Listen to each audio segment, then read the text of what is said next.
මේ වීඩියෝ එකෙන් මම කියලා දෙන්න හදන්නේ මගේ YouTube channel එකේ videos වලට thumbnail හදන්න මම පාවිච්චි කරන Canva කියන tool එක පාවිච්චි කරන විදිය. ඉතින් මේ තමයි මම දැනට දැන් ඔන්න අලුතෙන් වීඩියෝ එකකට thumbnail එකක් හදන්න තමයි ලැහැස්ති වෙන්නේ. ඉතින් මේ තියෙන Canva. ඉතින් මේක ඇවිල්ලා මම අවුරුද්දකට free version එකක් ගත්තා. කියන්නේ අවුරුද්දකට subscription එකක් ගත්තේ shared එකක්. ඉතින් මට අවුරුද්දට මේකේ premium features පාවිච්චි කරන්න පුළුවන්. ඉතින් එහෙම ගන්න තැනක් මම පල්ලා description එකේ අනිවාර්යෙන් ඔයාලට update එකක් දෙන්නම්. ඉතින් මම දැන් කරන්න හදන්නේ මේ තියෙන වීඩියෝ එකට. ඒ කියන්නේ මම දැන් හදන්නේ කොහොමද Epson L3210 කියලා printer එකට ink fill කරන්න කියලා. ඉතින් මම ඒක screenshot එකක් ගහගත්ත එකක් තියෙන image එක. මම ඒක මේ විදිහට ඉස්සලා upload කරගන්නවා. මට ඔන්න මෙතන upload කරගත්තා. මම මේක මේ විදිහට enter කරා. එතකොට මෙන්න image එක තියෙනවා. මට මේකේ යට image එක මෙහෙම click කරලා delete කරලා දාන්න පුළුවන්. ඒක මම lock කරලා තියෙන්නේ. ඉතින් unlock කරගෙන මම මේක delete කරනවා.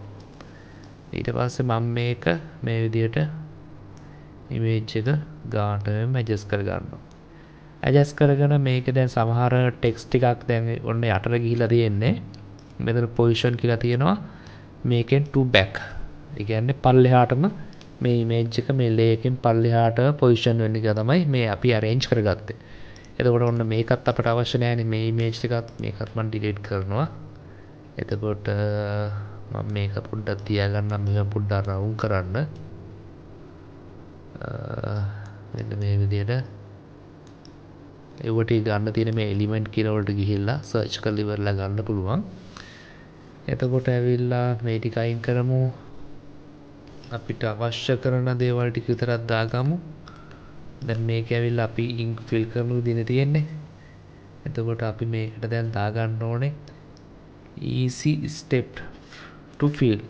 මෙන්න මේ වගේ අපි ටික ඒව ටිකක් දාගන්නේ. එතකොට beginner guides ඊට පස්සේ මේ විදිහට පොඩි දේවල් ටිකක් හරිද?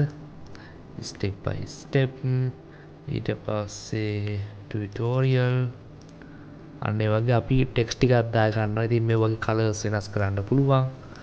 අපි මෙහෙම වෙනස් කරමු. කා පාට තියෙන මේකේ මේ විදිහට කලර් වෙනස් කරා.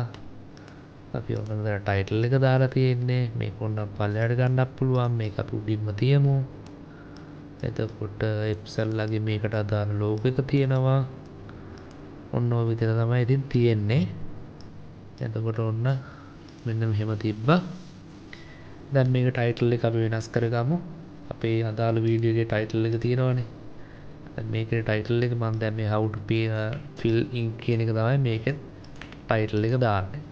ඊට පස්සේ දාලා ඉවරලා මෙතන මේ share button එක වල අපි දැන් download කරගන්න හදන්නේ. ඉතින් මේක ඇවිල්ලා සරල විදිහට මේ කොහොමද කරන්න කියලා තමයි ඉතින් මම දැනට template එකක් හදාගෙන තියෙන්නේ. මේ template එකට තමයි මම මෙව ටික මේ design කරන්නේ. ඊට පස්සේ දැන් මම මේකට අදාළව තියෙන මේ folder එකට තමයි මේක save කරන්නේ. ඔන්න save වුණා. දැන් මගේ වීඩියෝ එක තියෙනවා. වීඩියෝ එකට මම මෙහෙම අප්ලෝඩ් වලට ගිහිල්ලා මේ තියෙන තුන්වෙනි වීඩියෝ එක මම මේ විදිහට දාගන්නවා. ඔන්න මම අප්ලෝඩ් කරගත්තා. ඉතින් ඔන්න කිසි ප්‍රශ්නයක් නැහැ. එතකොට මම වීඩියෝ එලිමන්ට් වලට ගිහිල්ලා අපි දානවා කලින් වීඩියෝ එකේ තිබ්බ එක මේකට දෙන්න කියලා. මේක හැබැයි අපිට පුළුවන් ස්පෙસિෆයි කියන්නේ සිලෙක්ට් කරන්න. මේක සිලෙක්ට් කරා. ඔයාලා බලන්න channel එකේ නම තියෙන වෙන එක. මම ඒක පස්සේ තමයි වෙනස් කරගන්නේ. ඔය විදිහට මම කාඩ් එකක් ඇඩ් කරා. ඊට පස්සේ add and end screen deliverලා ඔන්න මම publish කරලා දානවා දැන්. ඔන්නම තමයි මම මේ වීඩියෝ එක publish කරේ. ඉතින් මේ වීඩියෝ එකෙන් මම කියලා දුන්නේ කොහොමද Canva පාවිච්චි කරලා ඉවර වෙලා ඔයාලගේ දැන් මගේ channel එකට මම හදාගන්න thumbnail තමයි මේකෙන් මේ ඔයාලට පෙන්වන්නේ. ඉතින් ඔයාලටත් මේ වගේ thumbnail එකක් සරලව හදාගන්න පුළුවන්. ඉතින් thank you වීඩියෝ එක බලුවට අනිවාර්යෙන් අපේ YouTube channel එක subscribe කරන්න. එහෙනම් අපි ඊළඟ වීඩියෝ එකෙන් හම්බෙමු.